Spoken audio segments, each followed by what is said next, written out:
नमस्कार दोस्तों। आज हम पार्क ट्रॉम्बे मुंबई का गैसिंग पेपर पर चर्चा करेंगे। किस तरीके से हमारा गैसिंग पेपर पूछ सकता है, कैसे क्वेश्चन आ सकते हैं। तो मैंने एक गैसिंग पेपर निकाला हूं जो कि नॉन टेक से संबंधित है। नॉन टेक में हमारा मैथ्स का कुछ फॉर्मूला वगैरह होंगे। मैथ्स में जो भी क्वेश्चन आ सकते हैं, तो उस क्वेश्चन जो होंगे वो इस फॉर्मूले से सॉल्व हो जाएंगे, ऐसा मैंने गैसिंग पेपर निकाला हूँ। तो कुछ फॉर्मूले वगैरह हमको याद होना चाहिए, जिससे कि हम मार्क में पूछे जाने वाले क्वेश्चन को सॉल्व कर सकें। अभी इसमें से मैं गैसिंग पेपर निकाला था जिसमें मेरे तारापुर में 2-3 क्वेश्चन फँस चुके थे। ठीक है? तो मैं आगे चल के आपको बताऊँगा कि कौन-कौन से क्वेश्चन तारापुर में आए थे, जो कि ट्रॉम्बे मुंबई का जो पेपर होगा, परमाणु ऊर्जा विभाग का जो पेपर होगा, उसके लिए बहुत अति महत्वपूर्ण होते हैं। ठीक है? पहला प्रश्न पूछा जाता है इसमें, घन का परिमाप क्या होता है? यदि क्वेश्चन पूछा जाए हमें, तो घन के परिमाप से क्वेश्चन आ सकता है। ठीक है? तो घन का परिमाप कितना होता है? घन का परिमाप होता है 6a होता है। ठीक है? ये हमें पता होना चाहिए। घन का संपूर्ण पृष्ठीय क्षेत्रफल कितना होता है? घन का संपूर्ण पृष्ठीय क्षेत्रफल होता है 6a स्क्वायर होता है। ठीक है? घनाभ का पार्श्व पृष्ठीय क्षेत्रफल कितना होता है? घनाभ का पार्श्व पृष्ठीय क्षेत्रफल होता है 4a स्क्वायर। ठीक है? घन का आयतन कितना होता है? घन का आयतन होता है a, b और c। ठीक है? उसी प्रकार अगला प्रश्न होता है, घन का विकर्ण की लंबाई कितनी होती है? घन के विकर्ण की लंबाई होती है कर्णीय 3a होता है। ठीक है? अगला है, घनाभ का कुल पृष्ठीय क्षेत्रफल होता है। तो घनाभ का ये क्वेश्चन जो है तारापुर में पूछा गया था कि घनाभ का कुल पृष्ठीय क्षेत्रफल निकालना है। उसमें दिया था, एक भुजा की लंबाई थी 100 सेंटीमीटर, दूसरी भुजा की थी 150 सेंटीमीटर, तीसरी भुजा की थी 200 सेंटीमीटर। तो इसका जो हमें घनाभ का कुल पृष्ठीय क्षेत्रफल निकालना था। तो इसका फॉर्मूला यदि हमें याद नहीं है तो कैसे निकाल पाएंगे? तो हमें फॉर्मूला याद होना चाहिए। तो फॉर्मूला क्या होता है? 2ab plus bc plus ca। ठीक है? ये इसका फॉर्मूला होता है घनाभ का कुल पृष्ठीय क्षेत्रफल का फॉर्मूला होता है। अगला प्रश्न दिया है, घनाभ का पार्श्व पृष्ठीय क्षेत्रफल कितना होता है? तो घनाभ का पार्श्व पृष्ठीय क्षेत्रफल कितना होता है? 2a plus b कोष्टक 1c। ठीक, ये किसका होता है? घनाभ का पार्श्व पृष्ठीय क्षेत्रफल होता है। घनाभ का आयतन कितना होता है? घनाभ का आयतन होता है a, b और c। घनाभ का आयतन होता है। वर्ग का परिमाप कितना होता है? वर्ग का परिमाप मतलब चारों भुजाओं का योग, तो 4a। ठीक है? वर्ग का क्षेत्रफल कितना होता है? वर्ग का क्षेत्रफल होता है ए स्क्वायर। ठीक, वर्ग के विकर्ण की लंबाई कितनी होती है? वर्ग के विकर्ण की लंबाई होती है 2√2a। वर्ग का क्षेत्रफल कितना होता है? वर्ग का क्षेत्रफल होता है, सॉरी, वृत्त का क्षेत्रफल कितना होता है? वृत्त का क्षेत्रफल होता है पाई आर स्क्वायर। ठीक है? वर्ग का परिमाप कितना होता है? वर्ग वृत्त का परिमाप, ये परिमाप मतलब ये पूछ रहा है वृत्त की परिधि, पूरी परिधि कितनी होती है? तो वृत्त की परिधि कितनी होती है? 2 पाई आर। ये क्या होता है? वृत्त का परिमाप या वृत्त की परिधि होती है। बेलन का आयतन कितना होता है? बेलन का आयतन होता है पाई आर स्क्वायर अपॉन एच। ठीक है? यदि इसका 1/3 कर दें हम, बेलन के आयतन का 1/3 करते हैं, तो ये किसका बन जाएगा? ये बन जाएगा शंकु का आयतन। ठीक है? ये बन जाएगा शंकु का आयतन। अब पूछ रहा है, बेलन का आधार का क्षेत्रफल कितना होता है? तो बेलन का आधार का क्षेत्रफल कितना होता है? बेलन किस तरीके से होता है? बेलन हमारा ऐसा होता है। ठीक है? बेलन होता है इस तरीके से। ठीक है? ये बोल रहा है बेलन का आधार का क्षेत्रफल, मतलब आधार का क्षेत्रफल मतलब इसका क्षेत्रफल बोल रहा है। तो बेलन जो होगा वृत्त के बराबर होता है, तो इसका क्षेत्रफल भी क्या हो जाएगा? वृत्त का क्षेत्रफल ही बेलन के आधार का क्षेत्रफल हो जाएगा। ठीक है? बेलन का क्या बोल रहा है? बेलन का वक्र पृष्ठीय क्षेत्रफल कितना होता है? तो बेलन का वक्र पृष्ठीय क्षेत्रफल कितना होता है? पाई आर एच। ठीक है? ये बेलन का वक्र पृष्ठ का क्षेत्रफल होता है। बेलन का संपूर्ण पृष्ठीय क्षेत्रफल कितना होता है? बेलन का संपूर्ण पृष्ठीय क्षेत्रफल में क्या होगा? वक्र पृष्ठ में जो है एक और आर जुड़ जाएगी और एच हो जाएगा। ठीक है ना? तो पाई पाई आर प्लस एच, ये क्या हो जाएगा? बेलन का वक्र पृष्ठ का क्षेत्रफल हो जाएगा। उसके इस प्रकार अगला प्रश्न है, आयत का विकर्ण कितना होता है? तो आयत का विकर्ण कितना होता है? √a² plus b²। ठीक है? रूट के अंदर। फिर अगला प्रश्न है, आयत का क्षेत्रफल कितना होता है? तो आयत का क्षेत्रफल क्या होता है? आयत का क्षेत्रफल लंबाई गुणित, आयत का क्षेत्रफल बराबर कितना होता है? आयत का क्षेत्रफल होता है लंबाई गुणित चौड़ाई। ठीक है? आयत का क्षेत्रफल होता है। आयत का परिमाप कितना होता है? आयत का परिमाप होता है 2 लंबाई धन चौड़ाई आयत का क्षेत्र परिमाप होता है। समलंब चतुर्भुज का क्षेत्रफल कितना होता है? समलंब चतुर्भुज का क्षेत्रफल होता है 1/2। समांतर भुजाओं का योग, समांतर भुजाओं का योग गुणित ऊंचाई, ऊंचाई, ठीक है, समलंब चतुर्भुज का क्षेत्रफल होता है। अगला प्रश्न है समबाहु त्रिभुज का क्षेत्रफल होता है। समबाहु त्रिभुज का क्षेत्रफल कितना होता है? समबाहु त्रिभुज का क्षेत्रफल कितना हो गया हमारा? कर्णी 3/4 ए स्क्वायर, ठीक है। ये क्या हो गया? समबाहु त्रिभुज का क्षेत्रफल हो गया। अब बोल रहा है समबाहु त्रिभुज का परिमाप। समबाहु त्रिभुज का परिमाप, समबाहु त्रिभुज क्या होता है? समबाहु त्रिभुज जिसकी तीनों भुजा बराबर होती है, तो कितना हो जाएगा? इसका परिमाप कितना हो जाएगा? 3a, इसका परिमाप हो जाएगा। समबाहु त्रिभुज की ऊंचाई, समबाहु त्रिभुज की ऊंचाई कितनी होगी? कर्णी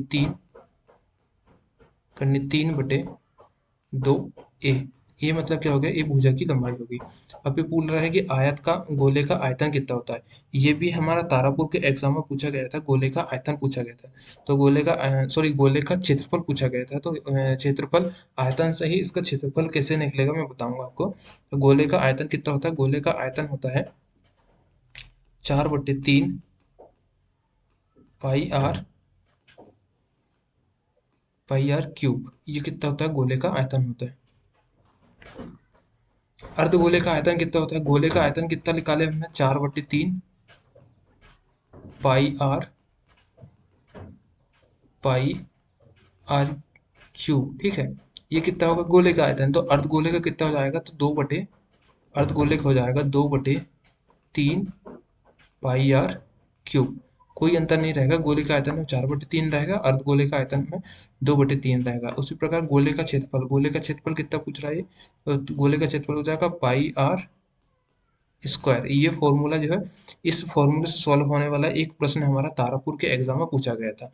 उसी प्रकार अर्धगोले का क्षेत्रफल कितना हो जाएगा? अर्धगोले का क्षेत्रफल हो जाएगा 2 पाई आर स्क्वायर, अर्धगोले का हो जाएगा। ये भी क्वेश्चन वही है। अब दूसरा, शंकु का आयतन कितना होता है? शंकु का आयतन जो होता है बेलन के आयतन का 1/3 होता है।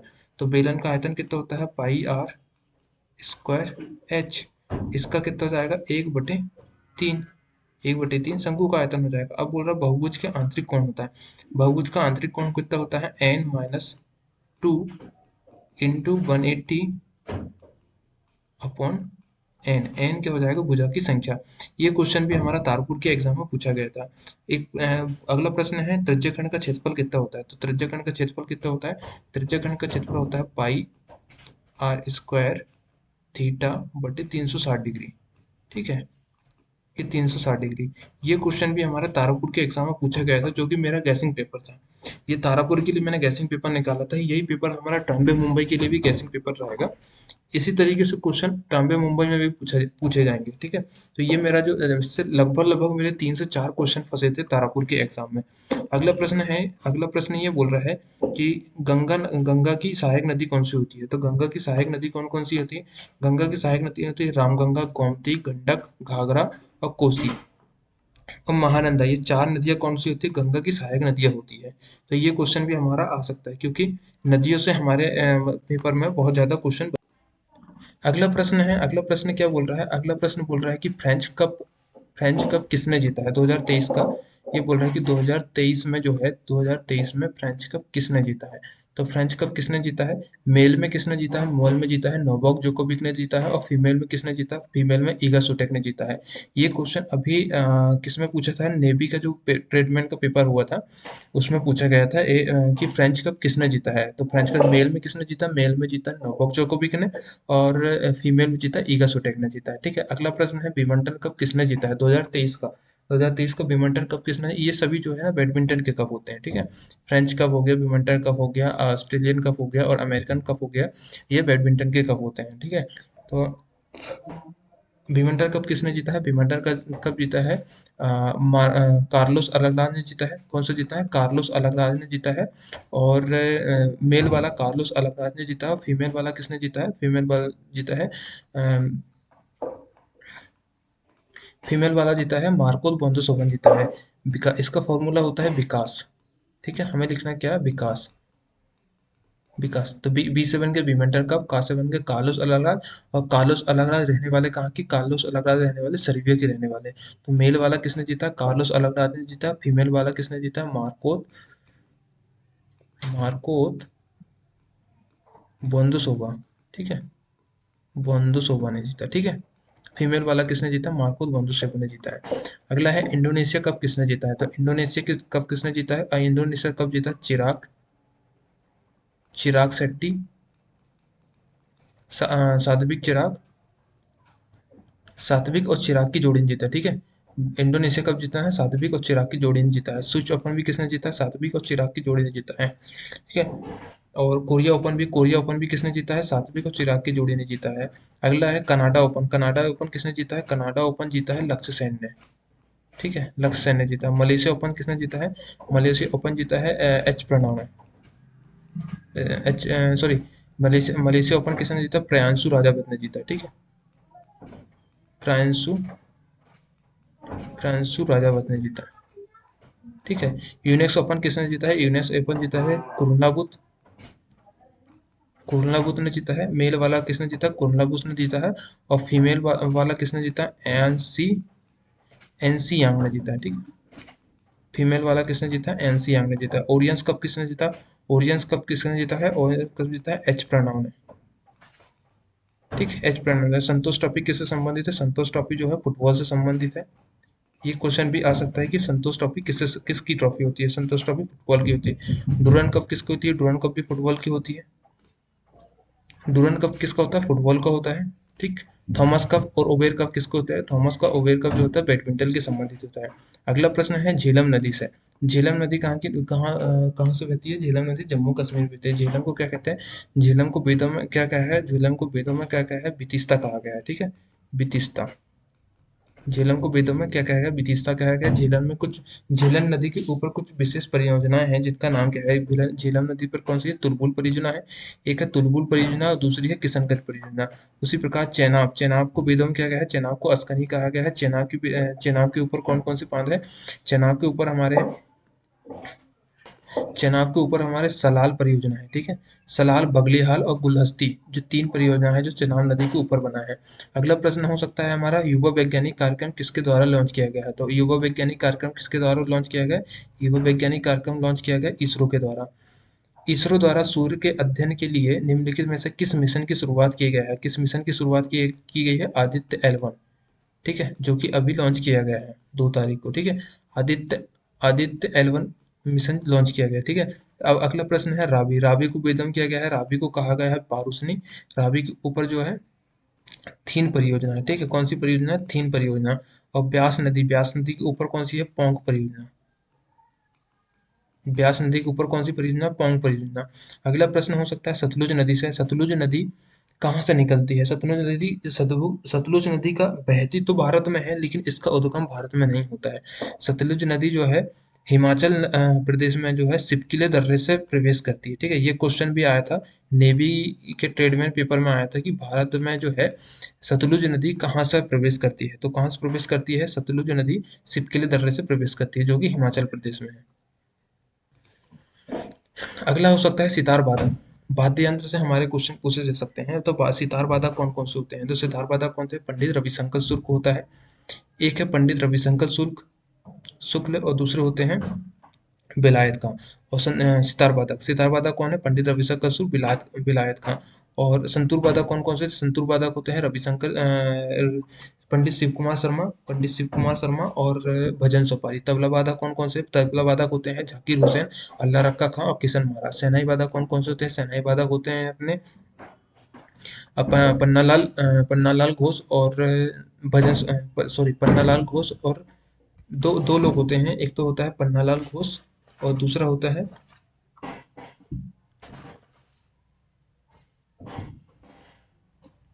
हरिप्रसाद चौरसिया। हरिप्रसाद चौरसिया और पन्नालाल घोष जो होते हैं बांसुरी वादक होते हैं, सॉरी शहनाई वादक होते हैं। बांसुरी वादक कौन होते हैं? बांसुरी वादक होते हैं अली अकबर खां और अली बिस्मिल्लाह खां जो होते हैं बांसुरी वादक होते हैं। बीड़ा वादक कौन होते हैं? बीड़ा वादक होते हैं एस रामचंद्रन होते हैं। कौन होता है? एस रामचंद्रन होता है। वायलिन वादक कौन होता है? एन राजन होता है। ठीक है। सरोद वादक कौन है? सरोद वादक होते हैं अली अहमद खां और अली अकबर का सरोद वादक होते हैं। उसी प्रकार हमारे 8 जो शास्त्रीय नृत्य हैं, 8 शास्त्रीय नृत्य से भी हमारे क्वेश्चन बन सकते हैं ट्रॉम्बे मुंबई के लिए नॉन टॉप के पेपर में। तो भरतनाट्यम, भरतनाट्यम के मशहूर नृत्यांगना कौन होते हैं? डांसर कौन है भरतनाट्यम के? भरतनाट्यम का इसका फॉर्मूला होता है भरत भरतनाट्यम का फॉर्मूला होता है रुक्मणी देवी। भरत रुक यमी, इसका भरतनाट्यम के लिए होता है भारत, यहाँ लिखेंगे भरत रुक यमी भाई। ठीक। तो भरत से क्या बन गया? भरतनाट्यम बन गया। रुक से बन गया रुक्मणी देवी हो, तो बन गया यमी से बन गया यामिनी कृष्ण मूर्ति है। और भारत रुक यमी भाई, भाई से बन गया मृणाली सभा भाई। तो भरतनाट्यम के डांसर कौन कौन से हो गए हैं? भरतनाट्यम के डांसर हो गए रुक्मणी देवी, यामिनी कृष्ण मूर्ति और मृणाली सारा भाई। इसी प्रकार अगला अगला क्या बोल रहा है? अगला बोल रहा है कथकली। कथकली के नृत्यांगना कौन कौन से होते हैं? कथकली के डांसर कौन कौन से होते हैं? तो कथकली के होते हैं कृष्ण, का से बन गया, का से बन गया कथ, और काथ से बन गया कृष्णन, कृष्णन नायर, कृष्णन नायर और कृष्णन कुहारी जो है कथकली के डांसर होते हैं। फिर अगला अगला प्रश्न है, अगला प्रश्न है मोहिनी अट्टम। अगला अगला प्रश्न है मोहिनी अट्टम से। मोहिनी अट्टम के डांसर कौन कौन से होते हैं? तो मोहिनी अट्टम की फॉर्मूला क्या हो गया हमारा? मोहिनी, इसका लिखना है मोहिनी, मोहिनी लिखो, मोहिनी की है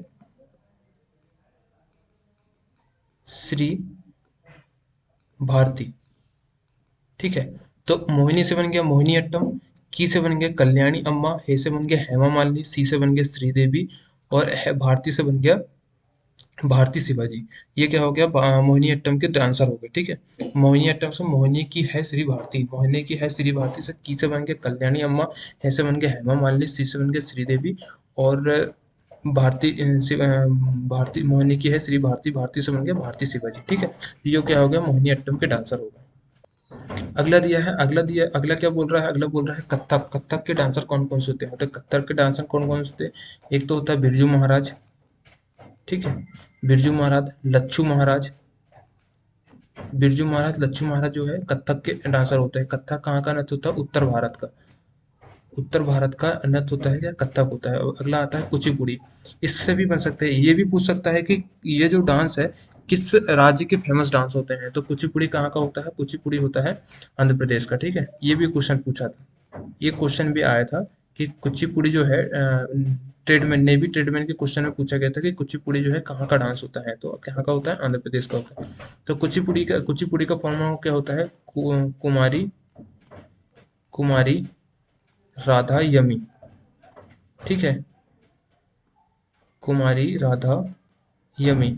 तो कु से बन गया कुचिपुड़ी, रा से बन गया राधा रेड्डी, और या से बन गया यामिनी कृष्णमूर्ति। ठीक है। तो यामिनी कृष्णमूर्ति हमारी किसकी? कुचिपुड़ी की भी है। और इधर किसकी है यामिनी कृष्णमूर्ति हमारी? यामिनी कृष्णमूर्ति जो दिया है भरतनाट्यम की भी फेमस डांसर है भरतनाट्यम। और कुचिपुड़ी की फेमस डांसर कौन है? यामिनी कृष्णमूर्ति। अगला है मणिपुर का। मणिपुरी किस राज्य का फेमस डांसर? मणिपुर का है। और मणिपुर की डांसर कौन कौन कौन से है? झावेरी बहन। ठीक है। ये आता है इसमें, झावेरी बहन जो है मणिपुर की फेमस डांसर है। अगला क्वेश्चन हो सकता है कि सत्रिया डांस कहाँ का फेमस डांस है? सत्रिया कहाँ का होता है? सत्रिया जो है असम का फेमस डांस होता है, असम का फेमस डांस होता है।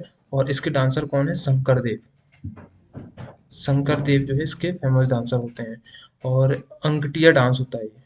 कौन सा डांस होता है? अंगटिया डांस होता है। तो ये हमारे नॉन टेक के कुछ क्वेश्चन थे। गैसिंग पेपर है ये हमारा कि ऐसा निकाला मैंने, इस पेपर को इसलिए निकाला हूँ कि हो सकता है ये क्वेश्चन हमारे बन सकते हैं, क्योंकि ऐसे ही क्वेश्चन हमारे नॉन टेक में पूछे जाते हैं टेक्निकल के क्वेश्चन में। जो कि पिछले बार मेरा अभी नेवी का पेपर हुआ था, नेवी के पेपर में ये भी पूछा गया था। कुचिपुड़ी से क्वेश्चन आया था कि कुचिपुड़ी कहाँ का डांस होता है। ठीक है। और अगला क्वेश्चन था इसमें घनाभ का संपूर्ण पृष्ठीय क्षेत्रफल कौन सा होता है? और गोले का आयतन, गोले का पार्श्व पृष्ठीय क्षेत्रफल पूछा गया था।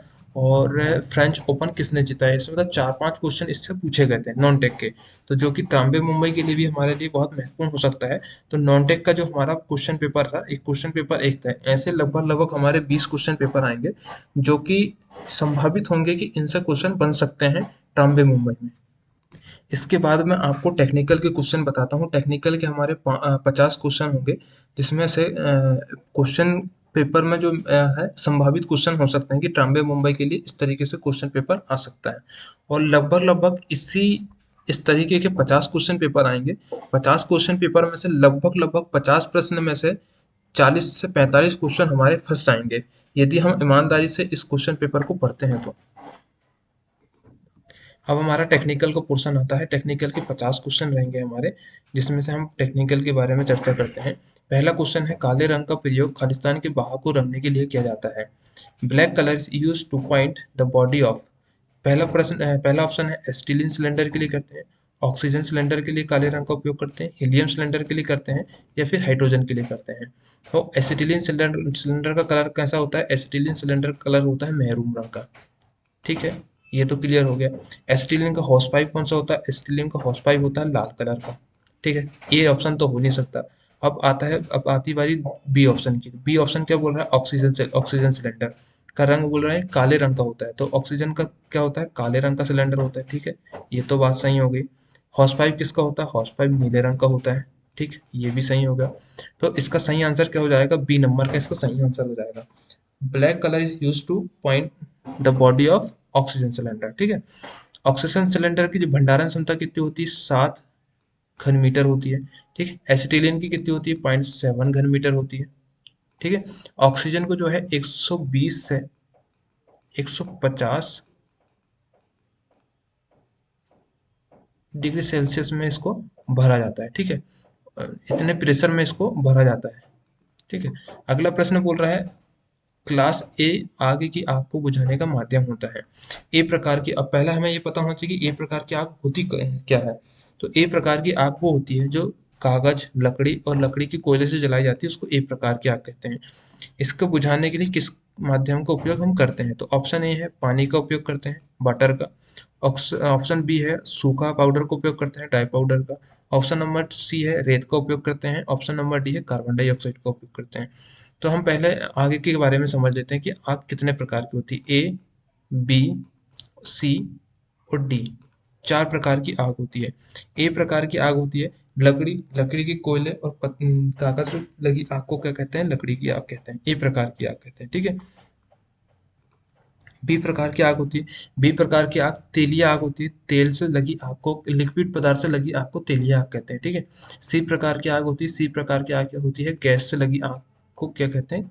सी प्रकार की आग कहते हैं। ठीक है, और डी प्रकार की आग होती है करंट से लगने वाली आग को क्या कहते हैं? डी प्रकार की आग होती है। ए प्रकार की आग को बुझाने के लिए किसका उपयोग करते हैं हम? सोडा एसिड फायर एक्सटिंग्विशर का उपयोग करते हैं।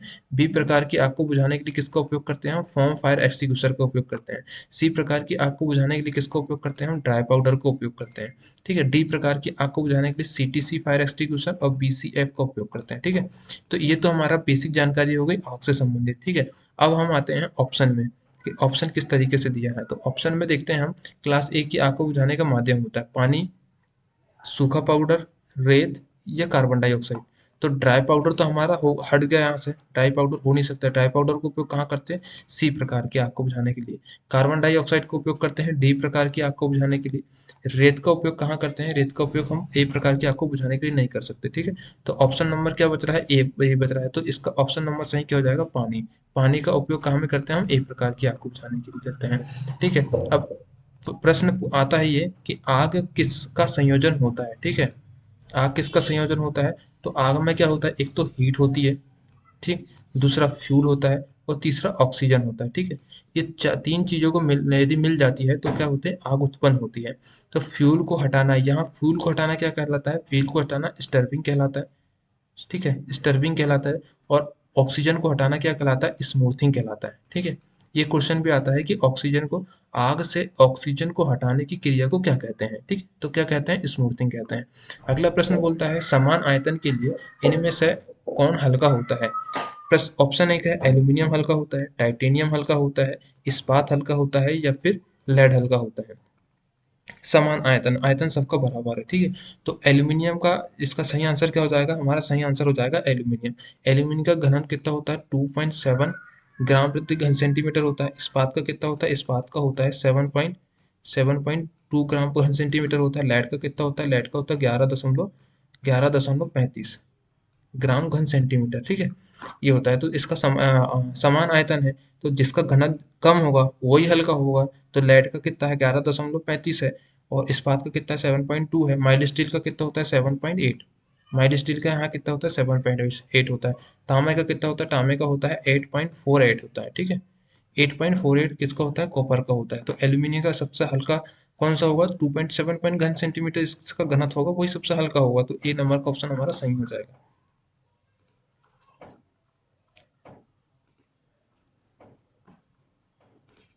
अगला प्रश्न बोल रहा है, in drill jig which part is hardened, मतलब ड्रिल जिग का कौन सा पार्ट हार्ड होता है, ठीक है। ऑप्शन ए है जिग बॉडी हार्ड होती है। ऑप्शन बी नंबर बी है बॉडी या बूस हार्ड होता है। सी है बूस हार्ड होता है। डी है नॉन ऑफ दिस। तो इसका सही आंसर क्या हो जाएगा, बूस। ड्रिल जिग का कौन सा भाग हार्ड होता है, बूस हार्ड होता है, ठीक है। अगला प्रश्न है, 5वें नंबर प्रश्न है, the tolerance grade which can be obtained economically by grinding process is, मतलब ग्राइंडिंग प्रोसेस के लिए जो होता है कौन सा टॉलरेंस ग्रेड का उपयोग करते हैं। तो कौन से टॉलरेंस ग्रेड का उपयोग करते हैं, IT01 का उपयोग करते हैं, IT4 का करते हैं, IT11 का करते हैं, IT6 का करते हैं, ठीक है। ऑप्शन नंबर ए देखते हैं। IT01 किसका होता है, IT01 जो होता है लेपिंग का होता है, ठीक है। लेपिंग के लिए किसका उपयोग करते हैं हम, IT01 का उपयोग करते हैं। IT04 का उपयोग कहाँ हम करते हैं, हम होनिंग के लिए करते हैं, ठीक है। होनिंग के लिए IT01 का उपयोग करते हैं। इसमें सी नंबर दिया है IT11। IT11 किसके लिए होता है, ग्राइंडिंग के लिए होता है। तो इसका सही आंसर क्या हो जाएगा, IT, सही आंसर होगा इसका IT11, ठीक है। अगला प्रश्न है, फंडामेंटल टॉलरेंस कितने होते हैं। फंडामेंटल टॉलरेंस कितने होते हैं, फंडामेंटल टॉलरेंस होता है 18। फंडामेंटल डिवीजन कितने होते हैं, 25 प्रकार के फंडामेंटल डिवीजन होते हैं, ठीक है। BIS मतलब bureau of India, bureau of British British standard institute fit में कितने प्रकार की फिट होती है, 21 प्रकार की फिट होती है। टॉलरेंस ग्रेड कितने होते हैं, 16 टॉलरेंस ग्रेड होते हैं। अगला है, ब्यूरो ऑफ इंडियन स्टैंडर्ड में कितने प्रकार की फिट होती है, 25 प्रकार की फिट होती है। ब्यूरो ऑफ इंडियन स्टैंडर्ड में 25 प्रकार की फिट होती है। टॉलरेंस ग्रेड कितने होते हैं, 18 टॉलरेंस ग्रेड होते हैं, ठीक है। कौन कौन से होते हैं, IT01 से IT16 तक होते हैं, ठीक है। 18 होते हैं, IT01 से IT16 तक होते हैं, ठीक है। इंटरनेशनल स्टैंडर्ड में कितने प्रकार की फिट होती है, 25 प्रकार की, 28 प्रकार की फिट होती है। इंटरनेशनल में जो होता है 28 प्रकार की फिट होती है और 18 टॉलरेंस ग्रेड होते हैं, ठीक है। अब बोल रहा है क्लियरेंस फिट। क्लियरेंस फिट में कौन कौन सी फिट आती है, इंटरफेरेंस फिट में कौन सी फिट आती है, और ट्रांजेक्शन फिट में कौन सी आती है। तो ट्रांजेक्शन फिट में कौन सी फिट आती है, के, एम और एन जो होती है ट्रांजिशन फिट के अंतर्गत आती है। इंटरफेरेंस फिट के अंतर्गत कौन कौन सी आती है, भी, UV, एक्स, वाई, जेड और जे। जे जो होती है इंटरफेरेंस फिट के अंतर्गत आती है। बाकी जो भी ABCD के अक्षर होते हैं वो सारे जो होते हैं क्लियरेंस फिट के अंतर्गत आते हैं, ठीक है। अब एक और क्वेश्चन आता है कि 30H7S6 और 30H7G6, इन दोनों में से कौन सी फिट होती है, इसमें कौन सी फिट होती है और इसमें कौन सी फिट होती है, एक क्वेश्चन भी आता है हमारा। तो 30H7S6 कौन सी होती है, S6 जो होती है इंटरफेरेंस फिट होती है। 30H6 कौन सी होती है, क्लियरेंस फिट होती है, ये हमें याद रखना है, ठीक है। अगला प्रश्न पूछ रहा है ये, अगला प्रश्न बोल रहा है इपॉक्सी इस इपॉक्सी क्या है, थर्मोप्लास्टिक प्लास्टिक है, थर्मोसेटिंग प्लास्टिक है, नॉन फेरस मेटल है या फेरस मेटल है। तो इपॉक्सी क्या होता है, हमें इपॉक्सी याद रखना चाहिए। इपॉक्सी क्या होता है, इपॉक्सी होता है थर्मोसेटिंग प्लास्टिक के अंतर्गत आता है। थर्मोप्लास्टिक सेटिंग के अंदर कुछ और भी मेटल आते हैं, जिससे आता है फिनोलिक्स होता है, फिनोलिक्स, फिनोलिक्स होता है, ये भी थर्मोप्लास्टिक सेटिंग के अंतर्गत आता है। एमिनोज होता है, एमिनोज, एमिनोज भी थर्मोप्लास्टिक सेटिंग के अंतर्गत आता है। और पॉलिएस्टर एरिन, पॉलिएस्टर रेजिन जो होता है, ये भी जो है थर्मोप्लास्टिक सेटिंग के अंतर्गत आता है। दो प्रकार की प्लास्टिक होती है, थर्मोसेटिंग प्लास्टिक होती है और थर्मोप्लास्टिक प्लास्टिक होती है। तो थर्मोप्लास्टिक के अंतर्गत कौन सा आता है, एक तो पॉलीथीन होती है, पॉलीविनाइल क्लोराइड होती है, पॉलीथीन पॉलीविनाइल क्लोराइड होती है, और पॉलीएस्टरीन होता है, एक्लेरीन होता है। ये सब जो होता है थर्मोप्लास्टिक के अंतर्गत आता है, ठीक है। अगला प्रश्न है 7वें नंबर का, एम्प्टी बन टेपर किस साइज के शाफ्ट में दी जाती है? 3 से 13 में दी जाती है, 13 से 23 में दी जाती है, 23 से 32 में दी जाती है, 32 से 49 में दी जाती है, 50 से 76 में दी जाती है, 76 से 100 mm शाफ्ट में दी जाती है। तो एम्प्टी टेपर, टेपर के बारे में, एम्प्टी टेपर मतलब मोस्ट टेपर की बात कर रहे थे। तो मोस्ट टेपर को जो नंबर में मिलती है, ठीक है, तो एम्प्टी वन टेपर जो होती है कितने शाफ्ट में दी जाती है? तो इसका एक फॉर्मूला होता है, शॉर्टकट होती है, फॉर्मूला शॉर्टकट होती है, 3, 13, 23, 32, ठीक है, 49, ठीक है, 76, 49, 76 और 100, ठीक है, ये हमें याद रखना है। इसको इसी सीरियल में याद रखना है, 3, 13, 23, 32, 49, 49, 50, 76, यहाँ लिख दो 50, ठीक है, 50, 76 और 76, 100। तो 3 से 13 क्या हो गया? एम्प्टी वन हो गया। 13 से 23 कितना होगा? एम्प्टी टू हो गया। 23 से 32 एम्प्टी थ्री हो गया। 32 से 49 एम्प्टी फोर हो गया। 50 से 76 एम्प्टी फाइव हो गया।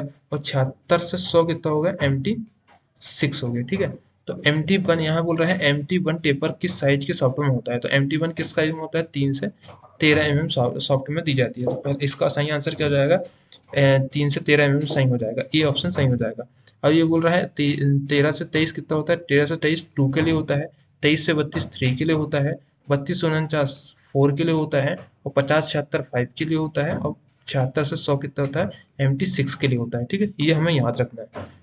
यदि क्वेश्चन एम टी वन से बनता है तो हम सही कर देंगे, लेकिन एम टी फोर का भी, टू का भी पता होना चाहिए, फोर का भी पता होना चाहिए, फाइव और सिक्स का भी पता होना चाहिए हमें, ठीक है। अगला प्रश्न बोल रहा है, as per ISO safety code the colour to be used inside the triangle for the toxin hazard. तो टॉक्सिन हजर का जो सेफ्टी कोड होता है, सेफ्टी कोड के अनुसार टॉक्सिन हजर का जो कलर होता है वो क्या होता है, ठीक है। तो ऑप्शन नंबर है ब्लू होता है, बी है ब्लैक होता है, सी है रेड होता है और डी है येलो होता है, ठीक है। उसके बाद अगले क्वेश्चन पे होंगे, प्रोविजनल साइन क्या होता है, वार्निंग साइंस क्या होता है, इन्फॉर्मेशन साइंस क्या होता है, आग के प्रकार ए बी सी डी क्या होता है, और आग में जो है ए बी और सी का मतलब क्या होता है, ये भी हम आगे देखेंगे। पहले देखते हैं टॉक्सिन हजर। टॉक्सिन हजर के लिए कलर कौन सा होता है? टॉक्सिन हजर के लिए कलर होता है येलो कलर। इसका सही आंसर क्या हो जाएगा? येलो मतलब प्लास्टिक। इसको पीला लिखेंगे, ठीक है, येलो मतलब पीला, येलो मतलब हो गया पीला, ठीक है। पीला से क्या बन गया? पीला से बन गया प्लास्टिक, ठीक है, प्लास्टिक, ठीक है। तो पीला का उपयोग काहे में करते हैं? प्लास्टिक के लिए जो बीन होता है वो उसका कलर भी क्या होता है? पीला होता है, ठीक है। और टॉक्सिन हजर के लिए भी पीले का उपयोग करते हैं। ब्लू, नीले के लिए किसका उपयोग करते हैं? कागज का जो बीन होता है उसके लिए हम किसका उपयोग करते हैं? नीले का उपयोग करते हैं। रेड के लिए किसका उपयोग करते हैं? लोहा के लिए हम, आयरन के लिए किसका उपयोग करते हैं? लोहा को, रेड कलर का उपयोग करते हैं। ब्लैक के लिए किसका उपयोग करते हैं? ब्लैक किसका होता है? सब्जी के लिए जो हो ना, सब्जी के बने जो बीन होते हैं वो जो होते हैं ब्लैक कलर के होते हैं। अब आता है provision sign, warning sign, information sign. इससे भी क्वेश्चन आता है कि प्रोविजन साइन का जो साइन होता है उसका कलर कलर का रंग क्या मतलब उसकी जो सिंबल होता है उसका रंग क्या होता है, और उसकी बॉर्डर का रंग क्या होता है। अलग अलग क्वेश्चन आते हैं इसमें, बॉर्डर से भी आता है और साइन से भी आता है। तो इसका लिखेंगे पी, पी डब्ल्यू आई, ठीक है, पी डब्ल्यू आई लिखेंगे, ठीक है। और यहाँ लिखेंगे लाल, ठीक है, लाल, काला, ठीक है, काला पीला, काला पीला। और यहाँ लिखते हैं अपन, अगला लिखते हैं हरा सफेद, हरा सफेद, ठीक। तो लाल काला किसका हो जाएगा? लाल काला हो जाएगा प्रोविजन साइंस का, ठीक है। काला पीला किसका हो जाएगा? वार्निंग साइंस का। और इंफॉर्मेशन साइंस का कितना होता है? हरा सफेद, ठीक है। पहला होगा आकृति और दूसरा होगा बॉर्डर, ठीक है। मतलब आकृति लाल रंग की होगी तो बॉर्डर काले रंग का होगा, ठीक है, किसमें? प्रोविजन साइन में। वार्निंग साइन में क्या हो जाएगा? काला पीला, तो काले रंग की आकृति होगी तो पीले रंग की बॉर्डर होगी। इन्फॉर्मेशन साइन में जो होता है हरे रंग की आकृति होगी तो सफेद रंग की बॉर्डर होगी। तो इसका सही आंसर हो जाएगा, ठीक है। इसका सही आंसर क्या हो जाएगा? येलो कलर का हो जाएगा।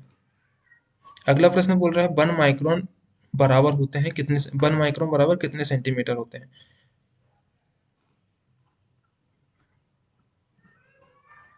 वन माइक्रोन बराबर कितने होते हैं? 0.001 सेंटीमीटर होते हैं, 0.00001 सेंटीमीटर होते हैं, 0.01 सेंटीमीटर होते हैं, 0.4 टाइम 0 1 होते हैं। तो इसका सही आंसर क्या हो जाएगा?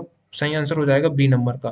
तब एक माइक्रोन बराबर कितने सेंटीमीटर होता है? एक माइक्रोन बराबर 10 की घात ऋण 4 सेंटीमीटर होते हैं। ठीक है, ये हमें याद रखना है ना। अगला प्रश्न बोल रहा है एक इंच बराबर कितने माइक्रोन होते हैं? एक इंच बराबर कितने माइक्रोन होते हैं? 10 की घात 6 माइक्रोन होते हैं। ठीक है, एक इंच बराबर 10 की घात 6 माइक्रोन, और एक माइक्रो इंच बराबर कितने इंच होते हैं? 10 की घात 6 माइक्रो इंच होते हैं। ठीक है, एक गैलन बराबर कितने लीटर होते हैं? तो एक गैलन बराबर कितने होते हैं? 4.546 लीटर होते हैं।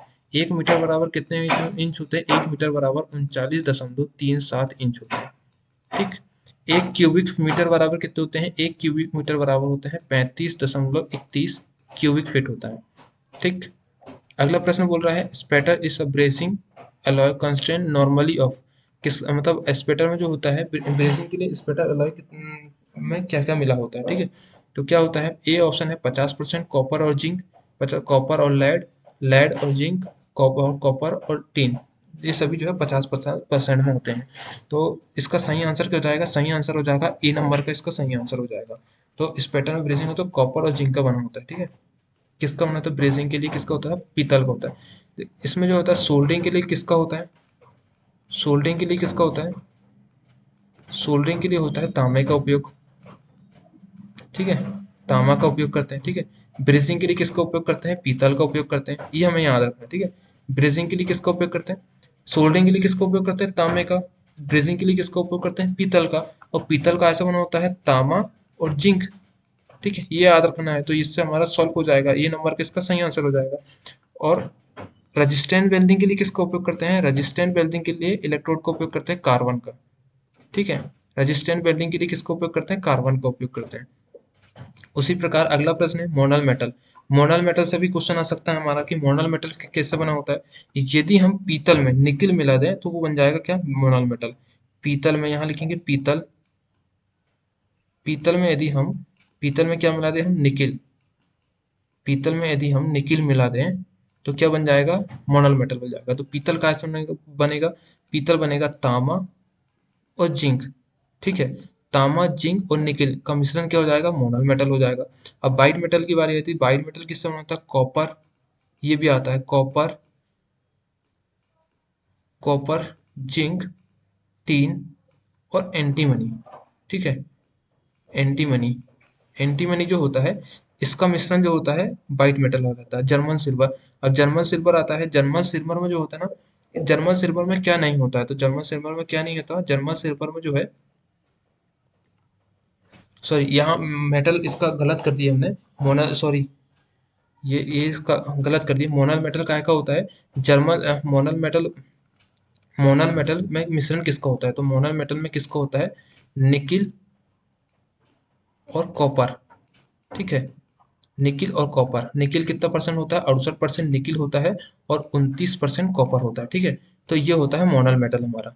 जर्मन सिल्वर होता है, जर्मन सिल्वर में जो है पीतल में यदि हम निकिल मिला देंगे तो क्या बन जाएगा? हमारा जर्मन सिल्वर बन जाएगा। ठीक है, उसी प्रकार बाइट मेटल होता है। बाइट मेटल कॉपर, जिंक और टीन, जिंक टीन एंटीमनी मिलाकर यदि क्या बन जाएगा? हमारा बाइट मेटल बन जाएगा। मुंज मेटल जो होगा, मुंज मेटल जो होगा, पीतल को ही हम क्या बोलते हैं? मुंज मेटल कहते हैं। ठीक है, पीतल को ही हम मुंज मेटल कहते हैं, मतलब तांबा और जिंक के मिश्रण को क्या कहते हैं? मुंज मेटल।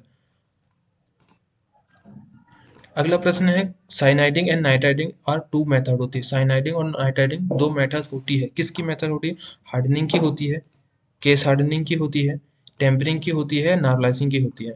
तो साइनाइडिंग और नाइट्राइडिंग किसकी मेथड होती है? केस हार्डनिंग की दो विधि होती है। नाइट्राइडिंग जो है 500 से 550 के बीच में टेम्परेचर में की जाती है। नाइट्राइडिंग में जो है अमोनिया गैस छोड़ी जाती है, ये क्वेश्चन भी आता है। ठीक है, नाइट्राइडिंग में जो है अमोनिया गैस छोड़ी जाती है। ठीक है, अब आता है एनेलिंग। एनेलिंग टेम्परेचर होते हैं 500 डिग्री टेम्परेचर में क्या कलर होता है? 600 में क्या होता है? 800 में क्या होता है? 1000 में क्या होता है? 1100, 1200, 1300 में क्या कलर होता है? तो इसका फॉर्मूला होता है, इसका फॉर्मूला होता है D B R D C R B C R by W. ठीक है, अब यहाँ पहला आएगा डीबीआर। डीबीआर से क्या बन गया? डीबीआर से बन गया डल ब्राउन हो गया। ठीक है, 500 डिग्री टेम्परेचर में डल ब्राउन हो गया। आर से बन गया रेड, 600 डिग्री टेम्परेचर में बन गया रेड। ठीक है, क्या हो गया, डीबीआर डीसीआर, ये क्या हो गया डीसीआर, डीसीआर से क्या बन गया डल चेरी रेड, डल चेरी रेड किस में हो गया 800 डिग्री टेम्परेचर में हो गया। ब्राउन चेरी रेड कितना 1000 में बन गया, ठीक है। येलो किस में हो गया 1100 में येलो हो गया, येलो और वाइट कितना हो गया 1200 में येलो और वाइट हो गया। और वाइट कलर किस में आएगा 1300 डिग्री टेम्परेचर में, यहाँ 13000 हो गया, ये 1300 डिग्री टेम्परेचर। तो 1300 डिग्री टेम्परेचर में यदि स्टील को गर्म करेंगे तो उसका कलर क्या हो जाएगा, उसका कलर होगा सफेद कलर का, ठीक है। ये इसका फॉर्मूला होता है। अगला है टेम्परिंग कलर, ये तो एनिलिंग करा हो गया। टेम्परिंग कलर, टेम्परिंग कलर के लिए भी ऐसी एक शॉर्टकट होती है। टेम्परिंग कलर के लिए क्या लिखेंगे, हामा, हामा गामा, ठीक है, हामा गामा जामा जा गजनी, ठीक है। क्या लिखेंगे, हामा गामा जामा जा गजनी, ठीक है। तो हामा से बन गया हरा मटेरियल, हरा मटेरियल कितना बन गया 230 डिग्री टेम्परेचर जिस स्टील को गर्म करेंगे तो उसका रंग होगा हरा मटेरियल, ठीक है। 210 डिग्री और बढ़ाएंगे 240 में जाएगा तो क्या हो जाएगा, गहरा मटेरियल हो जाएगा। 250 में जाएंगे तो कितना हो जाएगा, जामुनी हो जाएगा, ठीक है, जामुनी मटीला हो जाएगा। और 260 डिग्री टेम्परेचर यदि गर्म करेंगे तो कौन सा हो जाएगा, जामुनी हो जाएगा, ठीक है। 270 डिग्री टेम्परेचर में गहरा जामुनी हो जाएगा, ठीक है। 280 डिग्री टेम्परेचर में कितना हो जाएगा, नीला हो जाएगा। और गहरा नीला 300 डिग्री टेम्परेचर करेंगे तो क्या हो जाएगा, गहरा नीला हो जाएगा, ठीक है, गहरा नीला हो जाएगा, ठीक है। तो ये तो टेम्परिंग कलर होता है, इससे कलर से भी क्वेश्चन आते हैं कि 200 डिग्री टेम्परेचर में क्या कलर आएगा, 300 में क्या आएगा, या 270 में क्या आएगा, एक इस तरीके से क्वेश्चन आ सकते हैं। अगला प्रश्न बोल रहा है unit of specific gravity S, मतलब स्पेसिफिक ग्रेविटी की यूनिट क्या होती है। तो इस ग्रेविटी क्या होता है, घनत्व, ग्रेविटी मतलब घनत्व, ठीक है। घनत्व बराबर क्या होता है, घनत्व बराबर होता है द्रव्यमान, द्रव्यमान बटे आयतन, ठीक है। द्रव्यमान बटे आयतन, तो द्रव्यमान का कितना हो जाएगा किलोग्राम, और आयतन का कितना हो जाएगा मीटर क्यूब। तो इसका यूनिट क्या हो जाएगी, किलोग्राम, किलोग्राम घन मीटर हो जाएगी। इसमें क्या दिया है, ग्राम सीसी दिया है, ग्राम सीएम सेंटीमीटर स्क्वायर दिया है, ग्राम प्रति घन सेंटीमीटर दिया है, और नॉन ऑफ दिस दिया है। तो इसमें से कोई भी नहीं आएगा, इसका सही आंसर कितना है, डी नंबर का इसका सही आंसर हो जाएगा। तो इससे संबंधित और भी क्वेश्चन है, यांत्रिक लाभ बराबर कितना होता है, यांत्रिक लाभ बराबर होता है भार बटे प्रयास, ठीक है। ये क्वेश्चन भी आ सकता है। घनत्व बराबर अभी बताया मैंने द्रव्यमान बटे आयतन। पॉइसन रेशो बराबर क्या होता है, पॉइसन रेशो बराबर होता है लेटरल स्ट्रेस बटे लॉन्गिट्यूडिनल स्ट्रेस, ठीक है, लॉन्गिट्यूडिनल स्ट्रेस, ठीक है। यील्ड स्ट्रेंथ चेक करने के लिए किसका उपयोग करते हैं, यील्ड स्ट्रेंथ चेक करने के लिए किसका उपयोग करते हैं, टेंसाइल टेस्ट का उपयोग करते हैं, टेंसाइल टेस्ट होता है। और टेंसाइल स्ट्रेंथ चेक करने के लिए किसका उपयोग करते हैं, यूनिवर्सल टेस्टिंग मशीन होती है, ठीक है, यूनिवर्सल टेस्टिंग मशीन का उपयोग करते हैं। न्यूटन मीटर स्क्वायर किसका होता है, तनन शक्ति की होती है, तनन शक्ति की यूनिट क्या होती है, तनन शक्ति की यूनिट होती है न्यूटन मीटर स्क्वायर। उसी प्रकार ये क्या बोल रहा है, factor of safety, factor of safety बराबर क्या होता है, अल्टीमेट स्टैंड, अल्टीमेट स्टैंड बटे वर्किंग स्ट्रेस, ठीक है, वर्किंग स्ट्रेस, ठीक है। यंग मॉड्यूल बराबर क्या होता है, यंग मॉड्यूल बराबर क्या होता है बताओ।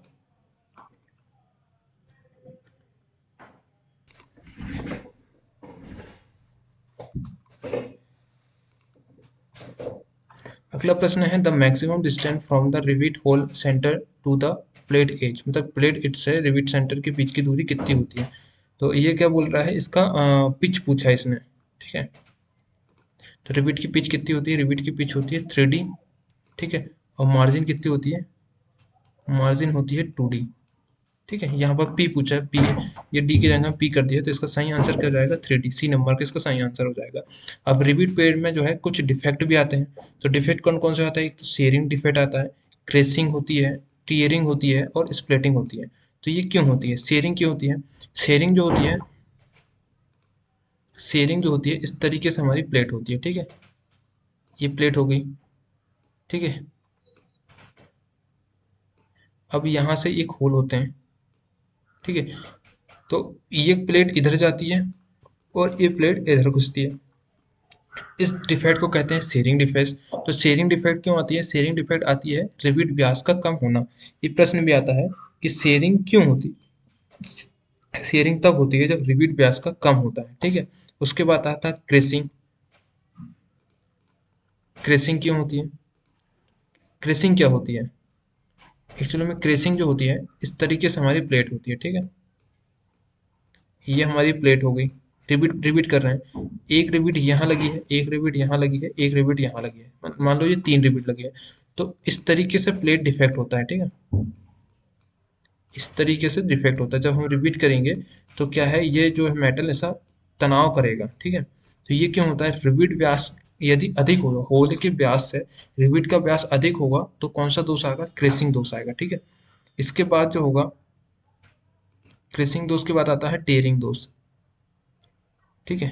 टेयरिंग, टेयरिंग कब आता है? टेयरिंग का मतलब होता है इस तरीके से हमारी एक प्लेट होगी, ठीक है।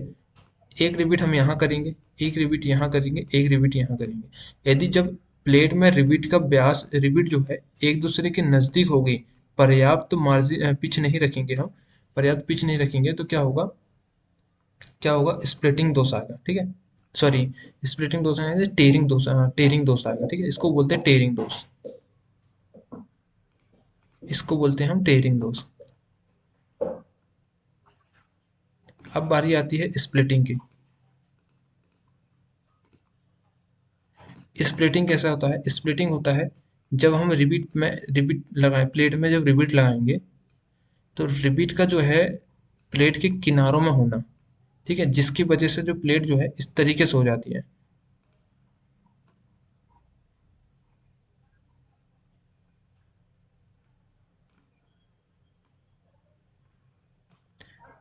यहाँ यदि रिबीट के किनारे में हम रिबीट प्लेट के किनारे में रिबीट करेंगे तो हमारी प्लेट जो है इस तरीके से फट जाएगी, इसको कहते हैं स्प्लिटिंग दोष, ठीक है। तो ये क्वेश्चन भी हमारा बन सकता है, ठीक है। अगला प्रश्न है 15 नंबर का प्रश्न है, the unit of energy in SI unit. SI unit में जो है ऊर्जा का मात्रक होता है, ठीक है। ऊर्जा का मात्रक होता है, तो क्या होता है? ऊर्जा का मात्रक क्या होता है? जूल। इसका सही आंसर क्या हो जाएगा? जूल। वाट किसका होता है? शक्ति का वाट होता है। शक्ति की यूनिट क्या होती है? वाट होती है। न्यूटन मीटर स्क्वायर किसका होता है? तनन सामर्थ्य का होता है, तनन शक्ति का होता है। तनन शक्ति का क्या होता है? न्यूटन मीटर होता है। वाट किसका होता है? शक्ति का होता है। और जूल किसका होता है? जूल होता है ऊर्जा का। अब इसी में एक और क्वेश्चन होता है, कार्य करने की दर को क्या कहते हैं? कार्य करने की दर को कहते हैं शक्ति, और कार्य करने की क्षमता को क्या कहते हैं? ऊर्जा। ये प्रश्न भी आता है, ठीक है। अगला प्रश्न है 16 नंबर का, which one of the following is an artificial abrasive. मतलब आर्टिफिशियल, इनमें से कौन एक कृत्रिम एब्रेसिव होता है? तो कौन सा होता है? कोरंडम होता है, ठीक है, एमरी होता है, सिलिकॉन कार्बाइड होता है, या डायमंड होता है। तो इसमें से कृत्रिम एब्रेसिव कौन सा होता है? कृत्रिम एब्रेसिव होता है सिलिकॉन कार्बाइड। इसका सही आंसर हो जाएगा सिलिकॉन कार्बाइड। कोरंडम, एमरी और डायमंड, डायमंड ये जो होते हैं ये हार्ड प्राकृतिक एब्रेसिव होते हैं।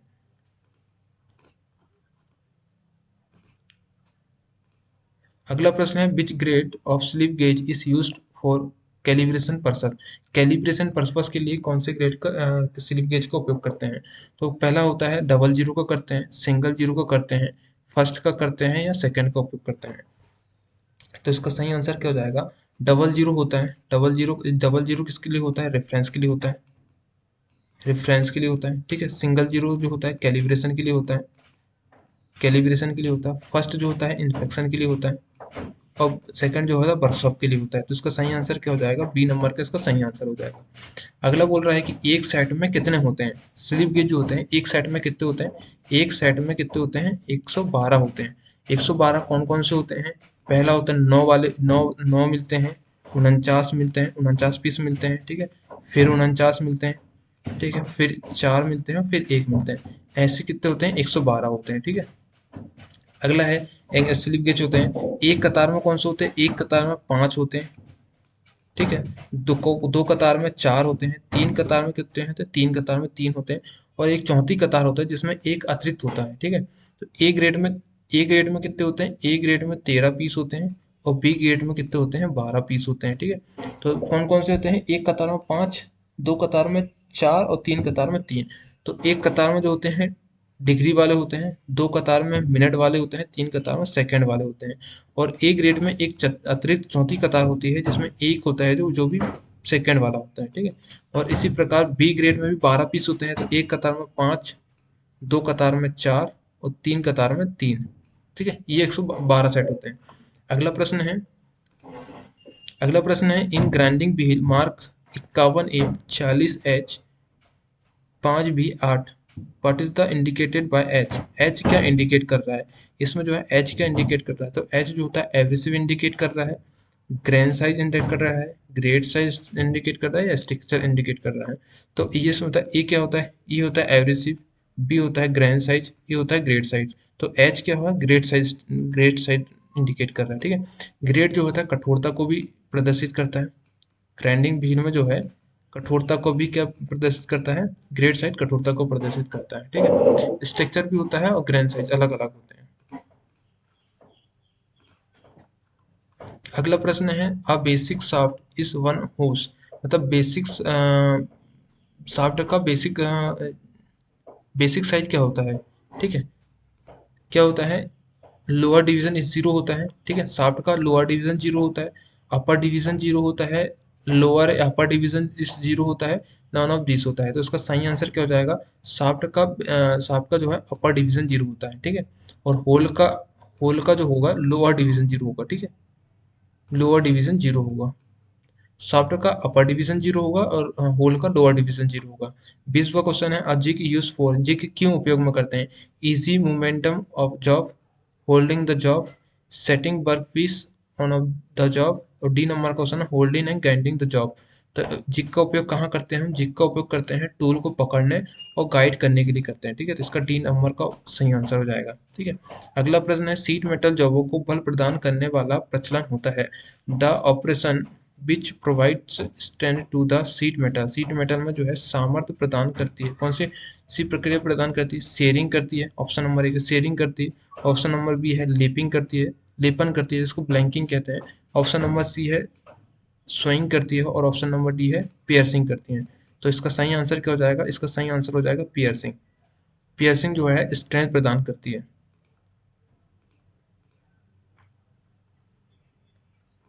अगला प्रश्न है for tick welding commonly use gas, tick welding में कौन सी गैस उपयोग करते हैं, एसिटिलीन गैस उपयोग करते हैं, हाइड्रोजन गैस करते हैं, आर्गन गैस करते हैं, ऑल ऑफ दिस या उपरोक्त सभी करते हैं। तो टिक वेल्डिंग के लिए किसको बोलते हैं, टिक वेल्डिंग जो होती है असंलग्न वेल्डिंग होती है, ठीक है। असंलग्न असंलग्न वेल्डिंग होती है, ठीक। टिक वेल्डिंग के लिए किसका उपयोग करते हैं, आर्गन गैस का उपयोग करते हैं। हाइड्रोजन गैस का उपयोग कहाँ करते हैं, समुद्र के अंदर जो वेल्डिंग होती है, समुद्र के अंदर जब हमें वेल्डिंग करनी होती है तब आर्गन गैस का सॉरी हाइड्रोजन गैस का उपयोग करते हैं। और टिक वेल्डिंग के लिए किसका उपयोग करते हैं, आर्गन गैस का उपयोग करते हैं। अगला प्रश्न है lower critical temperature point, the lower critical point cooling for steel is, मतलब कूलिंग के लिए लोअर क्रिटिकल टेम्परेचर कितना होता है। Option number A 723 degree temperature होता है, 693 डिग्री टेम्परेचर होता है, 923 डिग्री टेम्परेचर होता है, 593 डिग्री टेम्परेचर होता है। तो लोअर क्रिटिकल टेम्परेचर कितना होता है कूलिंग के लिए, इसका सही आंसर क्या हो जाएगा, सही आंसर हो जाएगा 693 डिग्री टेम्परेचर होता है, ठीक है। लोअर क्रिटिकल टेम्परेचर कूलिंग के लिए कितना होता है, 693 डिग्री टेम्परेचर होता है। और हार्डनिंग के लिए कितना होता है, हार्डनिंग के लिए होता है 623 डिग्री टेम्परेचर होता है।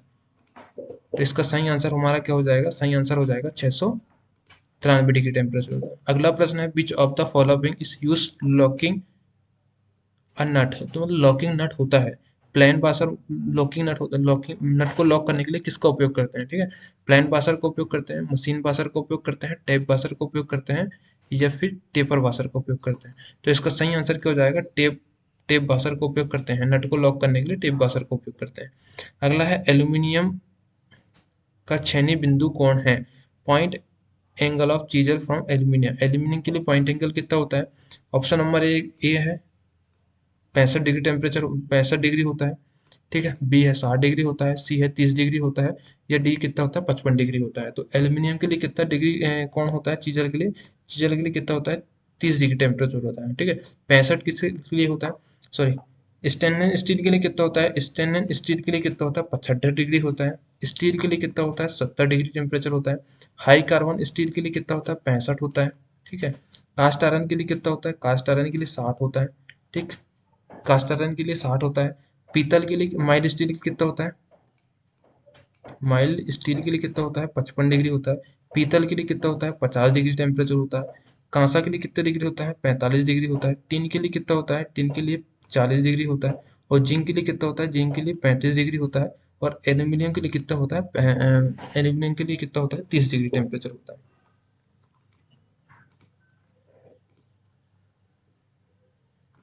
अगला प्रश्न है, कांसा पीतल जैसे मृदु धातु को काटने हेतु हेक्सा ब्लेड का पिच होता है। ठीक है। पहला ऑप्शन है 2 पिच होती है, 0.8 पिच होती है, 1 पिच होती है, 1.8 पिच होती है। ठीक है। तो इसका सही आंसर क्या हो जाएगा? इसका सही आंसर हो जाएगा 1.8 पिच होती है। कांसा पीतल जैसे मृदु पदार्थ को काटने हेतु हेक्साब्लेड का पिच होगा 1.8 पिच होगा। अब इसमें बोल रहा है कोर्स पिच होता है। हेक्साब्लेड में कोर्स पिच होती है, मीडियम पिच होती है, फाइन पिच होती है, वेरी फाइन पिच होती है। तो जिसमें दांतों की संख्या कितनी होती है? तो कोर्स पिच में कितनी होती है? 6 दांतें प्रति सेंटीमीटर होती है। मीडियम में कितनी होती है? 8 दांतें प्रति सेंटीमीटर होती है। फाइन में कितनी होती है? 10 दांतें प्रति सेंटीमीटर होती है। और वेरी फाइन में कितना होता है? 12 होता है। ठीक है। 6, 8, 10 और 12 प्रति सेंटीमीटर की बात कर रहा हूँ मैं। ठीक है। यदि हम इंच में पूछें तो इंच में इनका डबल हो जाएगा। ठीक है। अगला प्रश्न है, रास्कट फाइल का आकार होता है। The shape of a rasp cut file is, क्या होता है? ऑप्शन नंबर ए है ट्रेंगुलर होता है, ऑप्शन नंबर बी है फ्लैट होता है, ऑप्शन नंबर सी है हाफ हाफ राउंड होता है, ऑप्शन नंबर डी है राउंड होता है। तो रास्कट फाइल का आकार कितना होता है? फाइल का आकार होता है हाफ राउंड आकार का होता है। ठीक है। अर्धवृत्ताकार होती है। और रास्कट में जो है दांते कटे होते हैं, त्रिभुज के आकार में दांते कटे होते हैं। रास्कट फाइल का उपयोग कहाँ करते हैं? इसका शॉर्टकट होती है रास्कट की रस्सी, रास्प कट की, ठीक है, लस्सी, लस्सी को ऐसे लिखेंगे हम, लस्सी, ठीक है, कर्व कट के साथ पिए, कर्व कट के साथ, साथ ऐसे लिखेंगे, साथ पिए। ठीक है। कर्व कट की लस्सी, ला से बन गया लकड़ी, सा से बन गया शीशा। ठीक है। लकड़ी और शीशा के लिए किसका उपयोग कर रहे हैं हम? रास्कट का उपयोग करते हैं। कर्व कट फाइल का उपयोग कहाँ करते हैं? सोल्डर के लिए करते हैं, ता से तांबा के लिए करते हैं, पी से पीतल के लिए करते हैं, ए से एल्यूमिनियम के लिए करते हैं। ठीक है। तो रास्कट की लस्सी कर्व कट के साथ पिए। अगला प्रश्न है, ओवरकट होता है, अपकट होता है, पिलर फाइल होती है, वर्डिंग फाइल होती है, ड्रिल चक का साइज कितना होता है? तो अपकट कितना होता है? पहला फाइल में जो है पहला अपकट आता है या ओवरकट आता है? तो पहले क्या आता है? पहला ओवरकट आता है। तो ओवरकट कितने डिग्री होता है? 70 डिग्री होता है। अपकट कितने डिग्री होता है? 51 डिग्री होता है। ठीक है। अपकट 51 डिग्री होता है, ओवरकट 70 डिग्री होता है। पिलर फाइल को अन्य नाम से और क्या जानते हैं? हेड फाइल को जो है, हैंड फाइल को पिलर फाइल कहते हैं। ठीक है। हैंड फाइल को ही पिलर फाइल कहते हैं। और फ्लेट फाइल को बर्डिंग फाइल के नाम से जाना जाता है। ठीक है। ड्रिल चक का साइज कितना होता है? ड्रिल चक का आता है 6, 8, 6, 8, 10।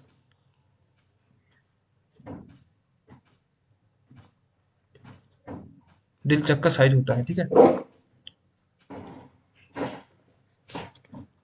अगला प्रश्न होता है, सामान्य कार्य हेतु एक बेंच वाइस की ऊंचाई पर निर्धारित की जाती है। तो बेंच वाइस की साइज निर्धारित की जाती है, 80 सेंटीमीटर निर्धारित की जाती है, 90 सेंटीमीटर निर्धारित की जाती है, और 106 सेंटीमीटर निर्धारित की जाती है, 125 सेंटीमीटर निर्धारित की जाती है। तो सामान्य कार्य के लिए बेंच वाइस का साइज कितना होता है? बेंच वाइस का साइज होता है 106 सेंटीमीटर होता है, या एल्बो के लेवल तक होता है। ठीक है। मतलब कोहनी की ऊंचाई तक होता है। अब इसमें और भी क्वेश्चन बन सकते हैं हमारे। और क्या हो सकता है? स्पेंडल होता है। स्पेंडल काहे का बना होता है? बेंच वाइस में माइल्ड स्टील का बना होता है। बॉक्स नट काहे का बना होता है? बॉक्स नट गन मेटल का बना होता है। पाइस का साइज कहाँ से? जा की चौड़ाई से लेते हैं। और जा प्लेट काहे की बनी होती है? जा प्लेट बनी होती है हमारी माइल्ड स्टील के 60 की बनी होती है, या टूल स्टील की बनी होती है। ठीक है। अगला प्रश्न है 29 नंबर का, एक छेद के खालिस्तान की जांच करने के लिए नौगो प्लग प्रमापी का उपयोग करते हैं। नौगो प्लग प्रमापी का उपयोग करते हैं लोअर डिवीजन चेक करने के लिए, लोअर लिमिट चेक करने के लिए, अपर लिमिट चेक करने के लिए, टॉलरेंस चेक करने के लिए, या डिवीजन चेक करने के लिए करते हैं। तो इसमें आता है स्नैप गेज। स्नैप गेज आता है। ठीक है। स्नैप गेज का गो साइज कितना होता है? गो साइज जो होता है अपर लिमिट को चेक कर सकता है। ठीक है। और नॉट गो जो होता है, नॉट गो जो है लोअर लिमिट को चेक करता है। ठीक है। उसी प्रकार प्लग गेज में होता है। प्लग गेज में इसका जस्ट उल्टा होता है। ठीक है। प्लग गेट में गो साइड जो होता है लोअर लिमिट चेक कर सकता है, और नॉट गो जो होता है अपर लिमिट चेक करता है। ठीक है, तो इसमें क्या बोलता है, नो गो प्लग प्लग वहाँ पे मतलब नो गो का उपयोग करते हैं, किसको उपयोग करते हैं, अपर अपर लिमिट चेक करने के लिए। तो इसका सही आंसर क्या हो जाएगा, अपर लिमिट, बी ऑप्शन इसका सही आंसर हो जाएगा। ठीक है, अगला प्रश्न है, अगला प्रश्न है डाई स्टील की घिसाई के लिए अपघर्षी का उपयोग करते हैं, सिलिकॉन कार्बाइड का उपयोग करते हैं, सफेद एल्यूमिनियम ऑक्साइड का उपयोग करते हैं, ब्राउन एल्यूमिनियम ऑक्साइड का उपयोग करते हैं, ग्रीन ग्रीन सिलिकॉन कार्बाइड का उपयोग करते हैं।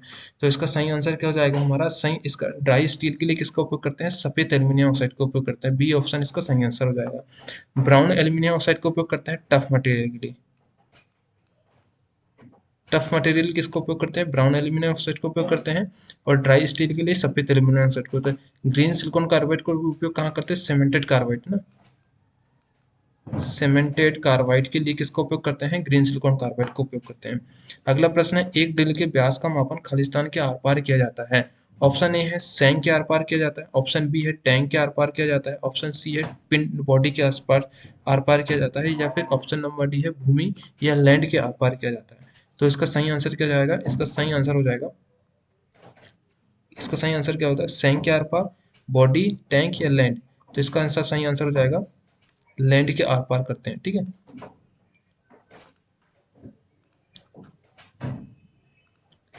इसका सही आंसर हो जाएगा लैंड या मार्जिन के आर पार करते हैं।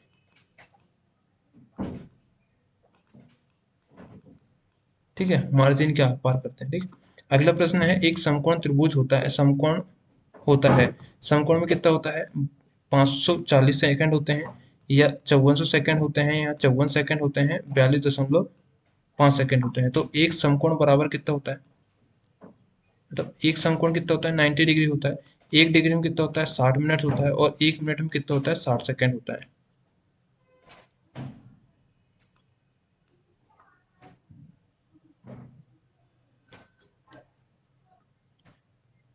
ठीक है, एक समकोण बराबर कितना होता है, एक समकोण में कितना होता है, एक समकोण में जो होता है, एक समकोण 90 डिग्री होता है, और एक डिग्री में 60 मिनट होता है, और 60 मिनट में एक सेकंड होता है। इसमें ऑप्शन थोड़ा गलत है। ठीक है, इसको मैं अगले वीडियो में समझाऊंगा अच्छे से। ठीक है, अगला प्रश्न दिया है, अगला प्रश्न बोल रहा है ये,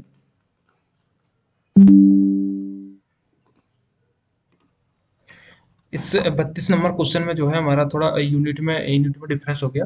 इसमें जो होता है अपना 90 डिग्री होता है, एक समकोण होता है 90 डिग्री, और 90 डिग्री एक डिग्री में कितना होता है, 60 मिनट होता है। ठीक है, और 60 मिनट से यदि हम इसको करते हैं तो नौ नौ चौ नौ छिक्के 5400 मिनट आएगा। ठीक है, इसका आंसर होना चाहिए मिनट। ये ऑप्शन में थोड़ा डिफरेंस, तो बी नंबर इसका सही होगा। इस्पात के निम्न क्रिटिकल टेम्परेचर होता है शीतल कूलिंग के लिए, ये रिपीट हो गया ये क्वेश्चन। तो शीतलन के कितना होता है, 693 डिग्री टेम्परेचर होता है। इसका बी ऑप्शन सही हो जाएगा। ठीक है, बी ऑप्शन सही हो जाएगा। एल्यूमिनियम की एक मोटी ऑक्साइड परत बनाने की प्रक्रिया को कहते हैं, गैल्वेनाइजिंग कहते हैं, क्रोमनाइजिंग कहते हैं, सेरेटाइजिंग कहते हैं, या एनोडाइजिंग कहते हैं। तो एल्यूमिनियम की परत को चढ़ाना क्या कहते हैं, एल्यूमिनियम को चढ़ाना एनोडाइजिंग कहते हैं। ठीक है, एनोडाइजिंग कहते हैं। और क्लोराइजिंग भी जो है, एल्यूमिनियम क्लोराइजिंग भी कहते हैं। ठीक है, एनोडाइजिंग, एल्यूमिनियम की परत को चढ़ाना एनोडाइजिंग, और क्लोराइजिंग भी कहते हैं, क्लोराइजिंग। ठीक है, क्लोराइजिंग भी कहते हैं। एल्यूमिनियम की परत को चढ़ाना एनोडाइजिंग और क्लोराइजिंग दोनों कहते हैं। ठीक है, और जिंक की परत चढ़ाना किसको कहते हैं, जिंक की परत चढ़ाना को क्या कहते हैं, गैल्वेनाइजिंग कहते हैं। और क्रोमनाइजिंग जो होता है क्रोमियम की परत चढ़ाता है। सेरेटाइजिंग जो होता है, सेरेटाइजिंग में भी जिंक की परत चढ़ाई जाती है। ठीक है, क्लेटिंग में जो होता है, क्लेटिंग में जो होता है टीनी की मोटी परत चढ़ाई जाती है। और मेटल स्प्रे में जो होता है कांच के टुकड़े के पिघलाकर स्प्रे किया जाता है। अगला प्रश्न है, दंत के बिना फाइल के व्यापक हिस्से का भाग होता है। फाइल के दंत के बिना तो दांतें कटे नहीं होते फाइल के, तो फेस होता है, हील होता है, एज होता है, या टेरी होता है। ठीक है, तो फेस में तो होते नहीं होते हैं। तो दांत के बिना दंत के बिना फाइल के व्यापक हिस्से तो कौन से भाग में है दांतें नहीं होते, तो इसका सही आंसर हो जाएगा हील, फाइल के हील वाले भाग में जो है दांतें नहीं होते। अगला प्रश्न है, एक स्क्वायर का बिंदु होता है, 30 डिग्री होता है, 60 डिग्री होता है, 90 डिग्री होता है, या 12 से 15 डिग्री होता है। तो एक स्पाइकर का पॉइंट कितना डिग्री होता है? 12 से 15 डिग्री के बीच में होता है। अगला प्रश्न है, सीड धातु जॉबों को बल प्रदान करने वाला प्रसरण होता है। तो ये क्वेश्चन भी हमारा रिपीट हो गया है। शेयरिंग होता है, ब्लैंकिंग होता है, स्विंग होता है, या भेदन होता है। तो इसका सही आंसर क्या हो जाएगा? पेयरिंग होता है, ठीक है, भेदक होता है। अगला क्वेश्चन है, टिक वेल्डिंग के लिए सामान्य उपयोग की जाने वाली गैस होती है, कौन सी गैस होती है? आर्गन गैस होती है, ठीक।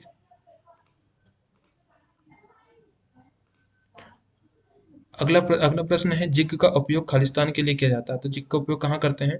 जॉब को सुगम चलाने के लिए करते हैं, जॉब को पकड़ रखने के लिए करते हैं, जॉब में वर्कपीस जोड़ने के लिए करते हैं, उपकरण को पकड़ कर रखने तथा निर्देशन करने के लिए करते हैं। तो इसका सही आंसर क्या हो जाएगा? हमारा डी नंबर का इसका सही आंसर हो जाएगा। अगला प्रश्न है 40 नंबर का, 30 डिग्री रेडियन के बराबर होता है, कितना होता है? पाई/3 होता है, पाई/6 होता है, पाई/2 होता है, पाई/4 होता है। तो 30 डिग्री, एक रेडियन बराबर कितना होता है? पाई रेडियन बराबर कितना होता है? पाई रेडियन बराबर 180 डिग्री होता है, ठीक है। तो 1 डिग्री बराबर कितना हो जाएगा? 1 डिग्री बराबर हो जाएगा पाई/180। तो ये बोला 30 डिग्री बराबर कितना होता है, तो इसमें 30 का गुणा कर देंगे, ठीक है। एक जीरो से एक जीरो होता है, 3 से 3, 3×6 = 18, ठीक है। तो पाई/, कितना हो जाएगा इसका? पाई/6। तो इसका सही आंसर क्या हो जाएगा? बी नंबर का इसका सही हो जाएगा, ठीक है। 40 का सही आंसर क्या हो जाएगा? बी नंबर का हो जाएगा। अगला प्रश्न है, निम्नलिखित में से कौन सा अंतःपुच्छा डॉपटेल मापन विधि होती है? तो कौन सी होती है? ऑप्शन नंबर 1 है मात्र रोलर का उपयोग करके, मात्र स्लिप प्रमापी का उपयोग करके, बाहरी माइक्रोमीटर का उपयोग करके, रोलर स्लिप प्रमापी का उपयोग करके। तो डॉपटेल डॉपटेल का मापन किस विधि से करते हैं? हम डॉपटेल को मापन करते हैं हम रोलर और स्लिप गेज दोनों का उपयोग करके करते हैं। तो इसका सही आंसर क्या हो जाएगा? सही आंसर हो जाएगा हमारा डी नंबर का इसका सही आंसर हो जाएगा, ठीक है। अगला प्रश्न है, बड़ी बेरिंग सतह की स्क्रैपिंग के लिए किस स्क्रैपर का उपयोग करते हैं? बड़ी बेरिंग सरफेस के लिए किसका उपयोग करते हैं? इसमें ऑप्शन दिया है, एक एक ऑप्शन है फ्लैट स्क्रैपर का उपयोग करते हैं, हुक स्क्रैपर का उपयोग करते हैं, ट्रिंगुलर स्क्रैपर का उपयोग करते हैं, या बुलनॉज स्क्रैपर का उपयोग करते हैं। तो बड़ी बेरिंग सतह के लिए किसका उपयोग करते हैं? बुलनॉज स्क्रैपर का उपयोग करते हैं, ठीक है। अगला प्रश्न है, छेद में रिबिट डालने के बाद प्लेटों को एक साथ पास लाने के लिए क्या उपयोग किया जाता है? एक साथ पास लाने के लिए किसका उपयोग करते हैं? ड्रिफ्ट का उपयोग करते हैं, डॉली का उपयोग करते हैं, रिविट सेट का उपयोग करते हैं, कॉकिंग टूल का उपयोग करते हैं। तो इसका सही आंसर क्या हो जाएगा? 43 का सही आंसर क्या हो जाएगा? क्या ड्रिफ्ट होगा, डॉली होगा, या रिविट सेट हो गया, कॉकिंग सेट हो गया? तो रिविट का जब करते हैं हम, तो प्लेट को पास पास लाने के लिए किसका उपयोग करते हैं? रिविट सेट का उपयोग करते हैं, ठीक है। डॉली का उपयोग करते हैं शेपिंग के लिए, रिविट हेड की शेपिंग के लिए करते हैं, ठीक है। कॉकिंग का उपयोग करते हैं लीकेज प्रूफ बनाने के लिए, करते हैं, ठीक है। अगला प्रश्न है, डाई स्टॉक में एक केंद्र स्क्रू क्यों दिया जाता है? डाई को कसने के लिए दिया जाता है, कट की गहराई को समायोजित करने के लिए दिया जाता है, आंतरिक थ्रेड के व्यास के संयोजन के लिए दिया जाता है, बाहरी थ्रेड के व्यास के संयोजन के लिए किया जाता है। तो डाई स्टॉक में जो है सेंटर जो स्क्रू होता है उसका उपयोग क्यों किया जाता है? तो क्यों करते हैं हम? कट की गहराई को समायोजित करने के लिए करते हैं, ठीक है। तो इसका सही आंसर बी नंबर का हो जाएगा, कट की गहराई को एडजस्ट करने के लिए करते हैं। अगला प्रश्न है हमारा, अगला प्रश्न है, स्टील की सोल्डरिंग के लिए किस फ्लेक्स का उपयोग करते हैं? तो अमोनियम क्लोराइड का उपयोग करते हैं, जिंक क्लोराइड का उपयोग करते हैं, रेजिन का उपयोग करते हैं, या पेस्ट का उपयोग करते हैं।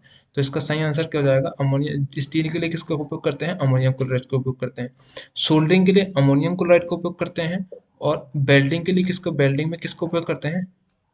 बेल्डिंग में जो है बेल्डिंग में जो है न्यूट्रल फ्लैंग का उपयोग करते हैं, ठीक है। ठीक है, ये हमें याद करना है। स्टील की सोल्डरिंग जब करनी होती है तो फ्लैक्स का उपयोग करते हैं, अमोनियम क्लोराइड का उपयोग करते हैं, और फ्लेम का उपयोग करते हैं, न्यूट्रल फ्लेम का उपयोग करते हैं। अगला प्रश्न है, एक डिवाइडर का उपयोग किया जाता है सर्कल स्क्राइब करने के लिए, आर्क स्क्राइब करने के लिए, दूरियों को ट्रांसफर करने और स्टेपिंग के लिए करते हैं, या उपरोक्त सभी करते हैं? तो डिवाइडर होता है, इसका सही आंसर क्या हो जाएगा? इसका सही आंसर है डी नंबर का, उपरोक्त सभी के लिए करते हैं। प्लेट चीजल के किनारों पर एक मामूली उत्तलता क्यों बनाई जाती है? इसका आंसर बताइए। फ्लैट चीजल के किनारों पर एक मामूली उत्तलता क्यों दी जाती है? तेज कोनों को काटने के लिए, बी ऑप्शन है लुब्रिकेंट को कटिंग किनारों तक पहुंचाने पहुंचने देने के लिए, सी ऑप्शन है कर्व सतह को काटने के लिए, डी ऑप्शन है कटिंग किनारों के हिस्से सिरों द्वारा डिगिंग को रोकने के लिए। तो इसका सही आंसर क्या हो जाएगा? सही आंसर हो जाएगा इसका डी नंबर का, कटिंग किनारों को सिरे को डिगिंग से रोकने के लिए इस फ्लैट चीजल को उत्तल तक कॉन्वेक्स रखा जाता है। अगला प्रश्न है, एक बड़े सर्कल या बड़े व्यास की आर्क स्क्राइब करने के लिए शीट मेटल वर्क में किस टूल का उपयोग करते हैं? बिंग कंपास का उपयोग करते हैं, ट्रेमल का उपयोग करते हैं, स्प्रिंग कंपास का उपयोग करते हैं, ट्रेमल का उपयोग करते हैं, बिंग कंपास का उपयोग करते हैं, साधारण कंपास का उपयोग करते हैं। तो इसका सही आंसर क्या हो जाएगा? इसका सही आंसर हो जाएगा ट्रेमल का उपयोग करते हैं। ट्रेमल से जो कितना होता है 1800 mm तक का व्रत लगाया जा सकता है। ठीक है। अगला प्रश्न है, कौन प्लेट का क्या उद्देश्य होता है? कौन प्लेट का उद्देश्य होता है? कौन प्लेट का क्या उद्देश्य होता है? ग्राइंडिंग के लिए उपयोग करते हैं, मार्किंग के लिए करते हैं, पॉलिशिंग के लिए करते हैं, या मशीनिंग के लिए करते हैं? तो इसका सही आंसर क्या हो जाएगा? मार्किंग के लिए एंगल प्लेट का उपयोग करते हैं। एंगल प्लेट में जो होता है स्लॉट दी जाती है, उसको क्यों दिया जाता है? जॉब को क्लेम करने के लिए स्लॉट दिया जाता है। ठीक है। अगला प्रश्न है, हल्की लोडिंग और कम स्पीड अनुप्रयोगों में किस बेयरिंग मटेरियल का उपयोग किया जाता है? तो पहला ऑप्शन है कास्ट आयरन का उपयोग करते हैं, टिन का उपयोग करते हैं, कैडमियम आधारित मिश्र धातु का उपयोग करते हैं, तांबा या लेड का उपयोग करते हैं। तो इसका सही आंसर क्या हो जाएगा? इसका सही आंसर हो जाएगा कास्ट आयरन का उपयोग करते हैं। इसका सही आंसर क्या हो जाएगा? कास्ट आयरन का उपयोग काम में करते हैं हम। हल्की लोड और कम स्पीड में कास्ट आयरन का उपयोग करते हैं। भारी लोड और अधिक ताप में कैडमियम का उपयोग करते हैं। ठीक है। और एल्यूमिनियम का उपयोग कहाँ करते हैं? एल्यूमिनियम का उपयोग करते हैं हार्ड जर्नल के लिए, एल्यूमिनियम का उपयोग करते हैं। सेंटर एलॉय का काम करते हैं, सेंटर एलॉय का सेल लुब्रिकेशन में करते हैं। और लेमिनेटेड फिनोलिक्स का उपयोग कहाँ करते हैं? लेमिनेटेड फिनोलिक्स का उपयोग कहाँ करते हैं? इसका उपयोग करते हैं घटिया ताप चालकता में करते हैं। घटिया ताप चालकता में लेमिनेटेड फिनोलिक्स का उपयोग करते हैं। तो ये हमारे 50 क्वेश्चन थे, जो कि अति महत्वपूर्ण क्वेश्चन है। इससे संभावित संभावना है कि इसमें से लगभग लगभग इस तरीके के हमारे लगभग 20 सेट आएंगे। 20 सेट में से लगभग 40 से 45 क्वेश्चन हमारे ट्राम्बे मुंबई के जो क्वेश्चन पेपर होगा उसमें फंस सकते हैं। तो इसी तरीके के क्वेश्चन आएंगे हमारे। यदि ये पेपर मैंने गैसिंग पेपर है मेरा, यदि आपको अच्छा लगा होगा तो इसको लाइक और शेयर करिएगा। Thank you.